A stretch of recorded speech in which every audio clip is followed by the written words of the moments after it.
راحت یہ دل پائے، وہ مسکن ہے خلافت کا جہاں راحت یہ دل پائے. Assalamu alaikum and welcome to This Week with Huzur. We are delighted once more to present highlights from two programs with Hazrat Khalifatul Masih, may Allah be his helper, that happened last weekend. We begin in Australia with the Lajna National Amla meeting. Hazrat Khalifatul Masih V, may Allah be his helper, held a virtual online meeting with the Lajna Imaila Australia's National Amla on Saturday. His Holiness presided over the meeting from his office in Islamabad, Tilford, whilst the Amla representatives were gathered at the Baitul Huda Mosque complex in the Greater Sydney region. During the meeting, His Holiness outlined the various responsibilities assigned to the office holders and gave guidance on improving the activities of the departments. His Holiness said it was crucial to embed Islamic values in Ahmadi Muslim children from a young age. شروع میں بچیوں کو بتائیں کہ تمہارا لباس جو ہے حیادار لباس ہونا چاہیے. جب وہ بڑی ہوں اور لجنہ میں شامل ہوں تو پھر ان کو پتہ ہونا چاہیے حیادار لباس کے ساتھ حجاب کا حکم بھی اللہ تعالیٰ کا ہی ہے، قرآن کریم میں ہی ہے. تو جب بچپن سے ٹریننگ دیں گی ان کو تو تبھی وہ لجنہ میں آ کے اور معیار کبیر کی ناصرات بن کے حیادار لباس پہنیں گی. ان کو بتائیں بچپن میں کہ بھی عمر چھوٹی ہے لیکن آن صلی اللہ علیہ وسلم نے فرمایا کہ حیا ایمان کا حصہ ہے، اس لیے تم لوگ حیادار لباس پہنو. پھر جب بڑی ہوں حیادار لباس کے ساتھ حجاب بھی ہو. جب حجاب ہوتا ہے تو حجاب خود اثر ڈال رہا ہوتا ہے بہت ساری برائیوں سے اور مکسنگ اپ سے، مردوں کے ساتھ باتیں کرنے سے اور ان کے ساتھ دوستیاں لگانے سے. یونیورسٹی کالج میں جو لڑکیاں جاتی ہیں ان کو خود ہی احساس پیدا ہو رہا ہوتا ہے کہ ہمارا حجاب جو ہے اس کا ہم نے پاس کرنا ہے.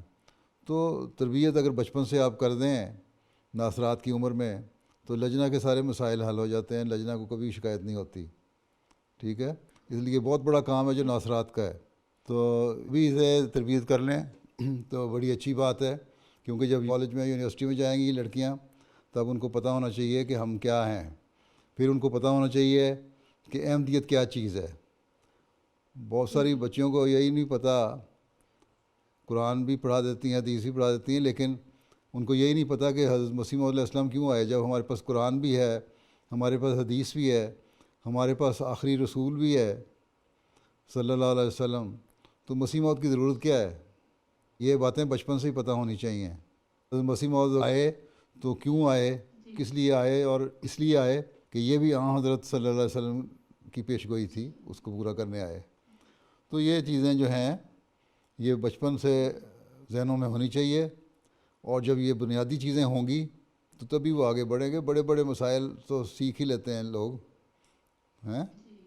بنیادی چیزیں سکھا دیں، ان کو یہ پتہ ہو کہ میرا ایمان کیا ہے، میں کیوں احمدی ہوں، کیا میری ذمہ داریاں ہیں، اور اس کے بعد پھر دیکھیں آپ کی اگلی نسل جو لجنہ کی آئے گی وہ اس سے بہت بہتر ہوگی جو موجودہ نسل ہے لجنہ کی.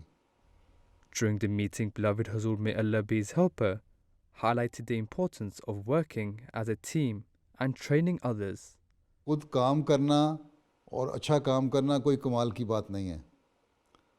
یہ آپ کی ایک پرسنل کوالٹی ہے، ٹھیک ہے، خود کام کر لیا، اچھا کام کر لیا، اچھی رپورٹیں دے دیں، بہت اچھا کیا.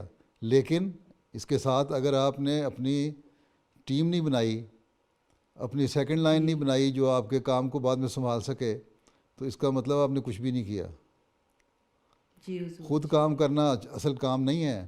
اصل کام یہ ہے کہ اس کام کو جاری رکھنے کے لیے اپنی ایک ٹیم بنانا اور ایک سیکنڈ لائن کا تیار کرنا، تاکہ جب آپ کی عمر بڑی ہو جائے، میں نہیں کہتا آپ بڑی ہو چکی ہیں عمر کی، لیکن جب آپ کی عمر بڑی ہو جائے تو پھر آپ کم از کم دوسری کام کرنے والی آپ کو مل سکیں.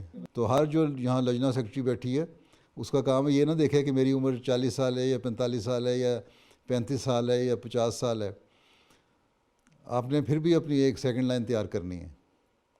ٹھیک ہے، اور یہی احساس یہ صدر صاحبہ کو ساری جو مجالس ہیں آپ کی ملک میں ان کو اندر پیدا کرنا چاہیے، اور ان کی سیکرٹریان کو اور صدرات کو بھی کہنا چاہیے، تاکہ کام سنبھالنے والیاں آپ کو آئندہ ملتی چلی جائیں, جن کو سسٹم کا بھی پتہ ہو. کام صرف سر پہ پڑتا ہے تو آدمی سنبھال ہی لیتا ہے, تو ایسا کوئی مسئلہ نہیں ہے. جب سر پہ کام پڑتا ہے سنبھال لیتا ہے, آپ کے پاس لائحہ عمل ہے, آپ کے پاس دستور اساسی ہے, آپ کام کر لیں گی. لیکن اگر آپ پہلے سے سسٹم میں انوالو ہیں تو آپ اس کام کو بہتر طریقے سے سنبھال سکیں گی جب نئی ذمہ داری آپ پہ پڑے گی. Hazur also explained the real purpose underlying the efforts of Ahmadi Muslims to spread Islam's teachings. رپورٹیں لینے کے لیے بیعت نہیں کرانی, اس لیے تبلیغ کرنی ہے کہ ہمیں ہمدردی ہے ان لوگوں سے, ان کو اللہ تعالیٰ کے قریب لائیں, اور اس ہمدردی کا تقاضا ہے کہ ہم ان کو اسلام کا صحیح پیغام پہنچائیں, اور پھر اس کا تقاضا ساتھ یہ بھی ہے کہ اپنے آپ کو بھی امپروو کریں اور اپنا بھی اللہ سے تعلق پیدا کریں. سیکٹری تبلیغ کا اپنا براہ راست اللہ سے تعلق ہونا چاہیے. ٹھیک ہے, جی بالکل, اللہ تعالیٰ آپ کو توفیق دے. ٹھیک, جزاک اللہ. آگے. حضور میرا سوال ہے کہ ہم اپنی میٹنگز میں اٹینڈنس کس طرح بڑھا سکتے ہیں؟ بس پیچھے پڑے رہیں, پیار سے سمجھاتے رہیں, عہدے دار بن کے لوگوں کے پیچھے نہ پڑیں, بڑی بہن بن کے بنیں, چھوٹی بہن بن کے پڑھیں, اماں بن کے پیچھے پڑے رہیں, اور آ جائیں گے لوگ. مستقل کام ہے ہمارا کہنا. میٹنگ میں دلچسپی کے پروگرام بھی رکھا کریں نا, انہیں کو انوالو کریں, جو نہیں آتی انہیں سے تقریر کروا دیا کریں, تو آپ ہی آ جائیں گی. The following day, a second virtual event took place. This time, it was a turn of Mauritius's Waqf-e-Nau girls, who enjoyed an hour-long class with beloved Hazur. My question today is, our missionaries gain an incomparable amount of knowledge by attending Jamia Ahmadiyya. As an Ahmadi girl, I would also like to gain such knowledge. Can Hazur please advise on how can we also attain such level of knowledge? Those countries who are now well established, they have started Aisha Diniyat class for girls, and Hafizun also. So in their classes, girls are also getting education with regards to their religious knowledge, and also at the same time they are memorizing the Holy Quran and becoming Hafza.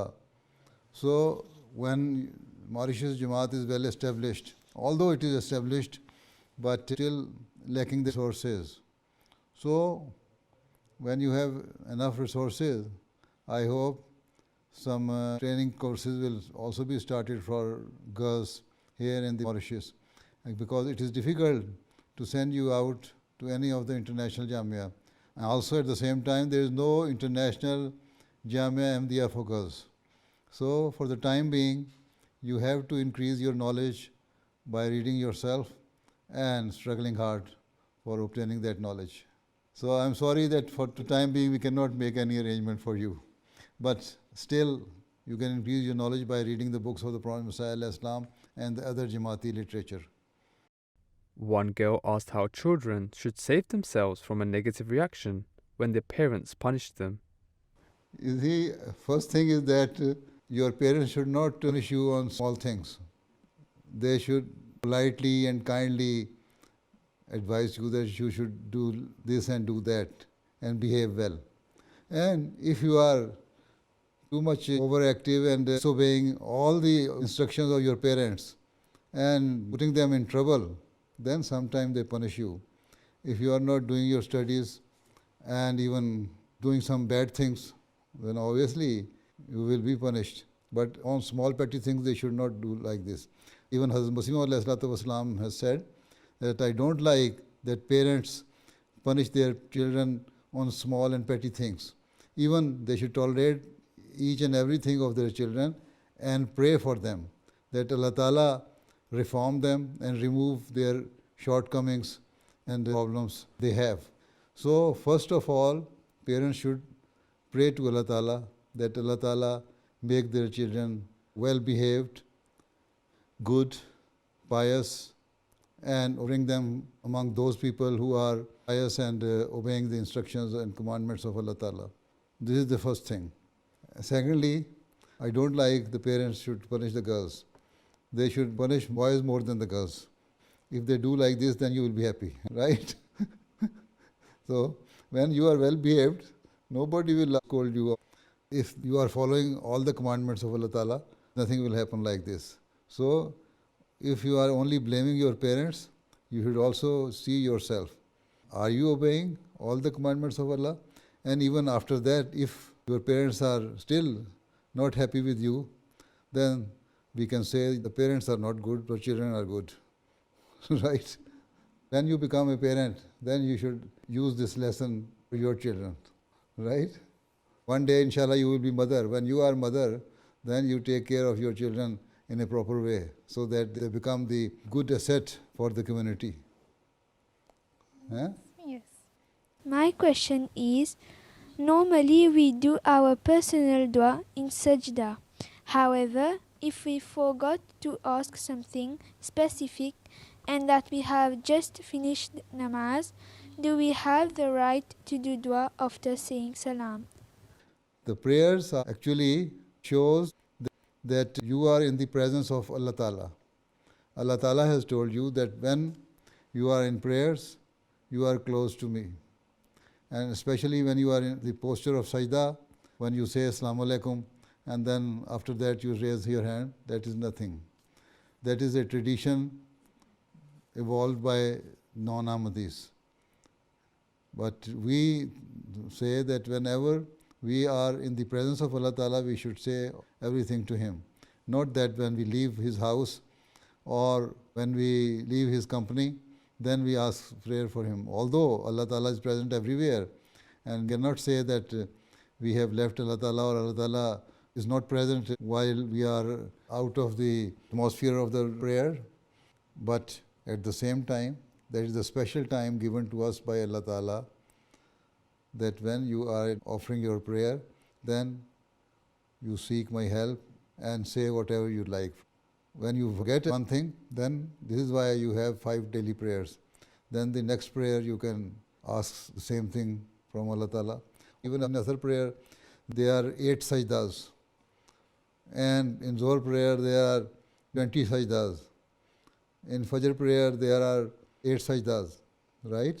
So, if you forget something in one prayer, then in the next prayer you can seek Allah's help. Right? Jazakallah Huzur.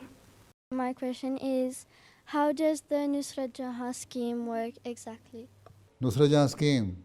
You see, when Khalifatul Masih Salis, the third Khalifa, during his visit in the Gambia, I think Allah Ta'ala put this thing in his heart that he should start a scheme in which the poor people of Africa should be catered for.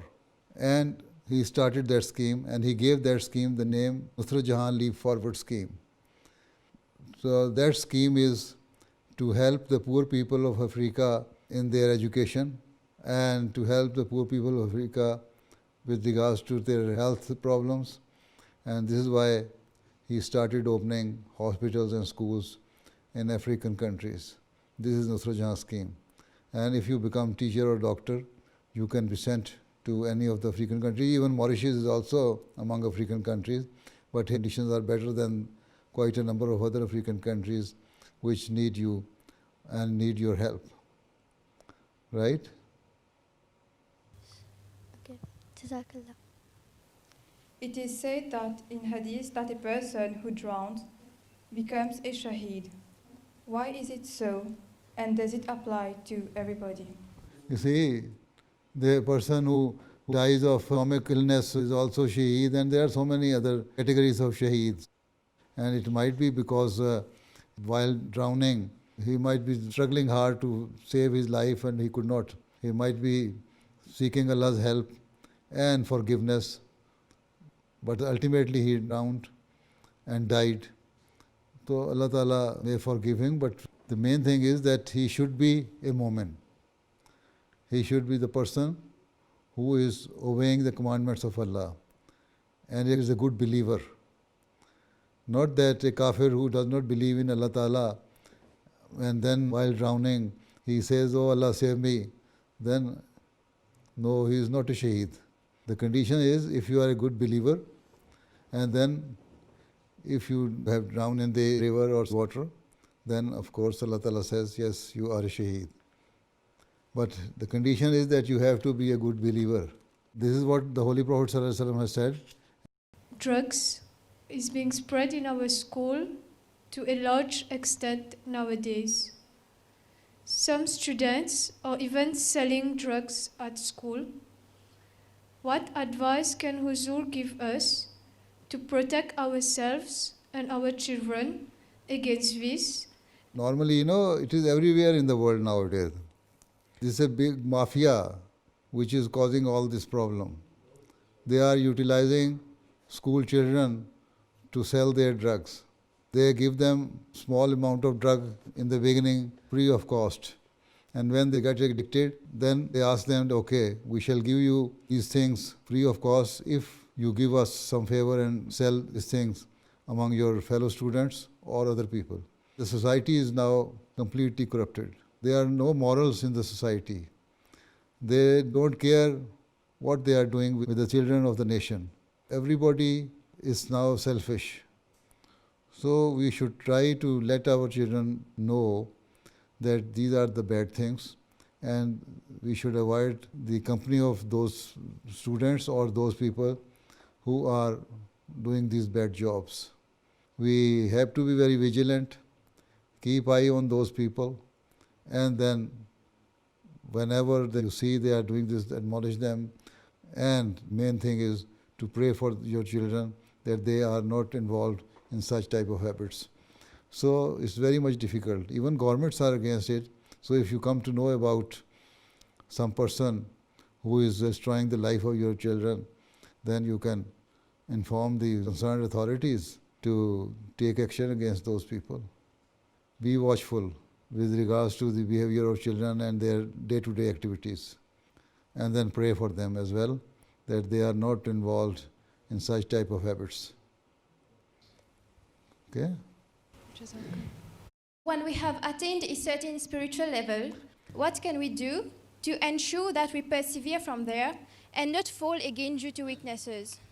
You see, for that you do istighfar continuously. You seek Allah's help and fervently pray to Him that once you have attained this status, you should not lose this status. And do istighfar continuously and offer 5-time daily prayers. Allah Ta'ala says that daily prayers are the best source of keeping you away and keeping you safe from the bad deeds of the worldly societies. So you seek Allah's help and offer 5-time daily prayers. And while you are praying, pray fervently with regards to your present status which you have attained. And always remember, whenever any bad thing comes into your mind, before you start thinking of doing that thing, that Allah Ta'ala is watching over you. So this is how you can save yourself. And at the same time, as I have said, you do istighfar. Right? Jazakallah. My question is, in the Holy Quran, Allah Ta'ala said, "And we sent you not, but a mercy for all worlds." So my question is, if there are other creatures on other planets, how are they benefiting from the Holy Prophet, Hazrat Muhammad Sallallahu Alaihi Wasallam? You see, we can say there might be some life in some other universes and planets where we do not have access as yet. But Allah Ta'ala has said that the Holy Prophet Sallallahu Alaihi Wasallam is Rahmatul Lil Alameen. So, he is mercy for mankind, for known world or the known universe habitation, right? When other part of the universe or some other universes come to know about this world, if they have connection with us and the message of the Holy Prophet Sallallahu Alaihi Wasallam reaches them, then he will also be mercy for those people. And we shall have to behave well towards those people, not that we destroy them or usurp their rights or do not behave well with them. But at present, he is the mercy for this world which we know. And if there are some other worlds, then, and whenever these matches reach there, he will also be mercy for those people. Okay, now time is over. Allah Hafiz. Assalamu alaikum wa rahmatullahi wa barakatuh. Wa alaikum assalam wa rahmatullahi wa barakatuh. Those were highlights from 2 programs that happened last weekend. We now turn to our final segment, a clip from this week's Friday sermon. Hazrat Khalifatul Masih V, may Allah be his helper, continued to speak on the life of Hazrat Ali Raziyallahu Ta'ala Anhu during the Friday sermon. For several weeks now, he has also requested prayers for Ahmadis facing persecution in Pakistan or Algeria, and towards the end of the sermon, he turned to the same subject. الجزائر کی تو ایک خوشگوار خبر ہے کہ گزشتہ دو دنوں میں دو مختلف عدالتوں نے جھوٹے الزام میں ملوث بہت سارے احمدیوں کو بری کیا ہے. اللہ تعالیٰ ان منصف مزاج ججوں کو جزا دے اور باقی انتظامیہ اور عدلیہ کو بھی انصاف سے کام لینے کی توفیق عطا فرمائے جو جھوٹے مقدمے احمدیوں پر قائم کر رہے ہیں. پاکستان کے بعض افسران اور منصف جو انصاف سے دور ہٹ رہے ہیں اور اپنے اختیارات کا ناجائز استعمال کر رہے ہیں، اللہ تعالیٰ انہیں بھی توفیق دے کہ اپنے دلوں کے بغض اور کینے کو نکال کر معاملے کو دیکھنے والے ہوں. جن لوگوں کی اصلاح اللہ تعالیٰ کے نزدیک مقدر نہیں، اللہ تعالیٰ ان کی پکڑ کے سامان جلد فرمائے، اور احمدیوں کے لیے پاکستان میں بھی امن و سکون کے سامان پیدا فرمائے. پاکستانی احمدی، پاکستان میں رہنے والے احمدی خاص طور پر نوافل اور دعاؤں پر زور دیں. ان دعاؤں میں رب کل شین خادموں کا رب فافظنی ونصرنی ورحمنی بھی پڑھیں بہت. اللہم انا نجعلک فی نورہم ونعوذ بک من شرورہم بھی بہت پڑھیں. استغفار کی طرف بھی توجہ دیں، درود کی طرف بھی توجہ دیں. آج کل بہت اس کی ضرورت ہے. نوافل بھی ادا کریں جیسا کہ میں نے کہا. اللہ تعالیٰ ان کو توفیق بھی دے اور جلد وہاں کے حالات بھی درست فرمائے.